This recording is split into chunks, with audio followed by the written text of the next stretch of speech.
National Defense Authorization Act of fiscal year 2008. I would like to say a special thanks to Chairman Skelton, my good friend, and also to Ranking Member Hunter, as well as Subcommittee Chairman Abercrombie and Ranking Member Saxton. Their tireless efforts in support of our soldiers, our sailors, our airmen and Marine, who are bravely defending us both at home and abroad. Madam Speaker, while not a perfect bill, this legislation covers a wide scope of issues that are vitally important to our armed services, both active and reserve component, and clearly meets the immediate needs of the warfighter. From a 3.5% across-the-board pay raise to an additional $4.1 billion for the MRAP, mine-resistant ambush-protected vehicles. This legislation addresses the most pressing needs of our troops during a very, very trying time for this country. I'm further pleased that the bill provides for an increase of 13,000 Army and 9,000 Marine Corps active duty personnel, as well as $1 billion for National Guard equipment.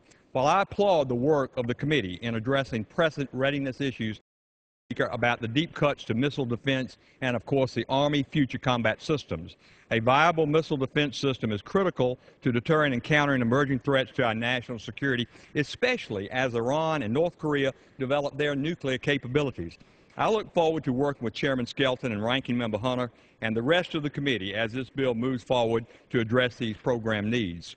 I am pleased, however, that the Armed Services Committee voted unanimously on a bipartisan basis to support another program critical to our national security. Madam Speaker, that's Section 1243 of this bill. It affirms that WHINSEC, the Western Hemisphere Institute for Security Cooperation, is effectively accomplishing its mission and expresses that because of this success, the Department of Defense should continue utilizing this program to promote security cooperation with Latin American countries.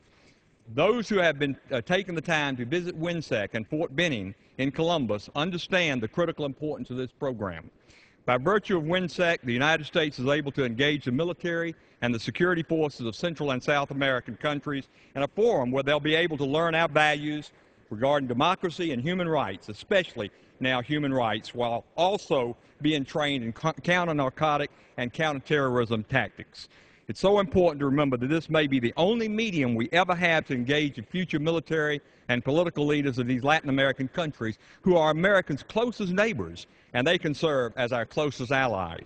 And if it were not to engage with these nations, we would be abandoning our most effective means of developing relationships with the security forces of Central and South America. The board created would be filled by countries with different values than our own regarding democracy and human rights. Countries, Madam Speaker, such as Venezuela and China, whose influence in the region is growing. And therefore, I'm glad that the Armed Services Committee stands behind WHINSEC.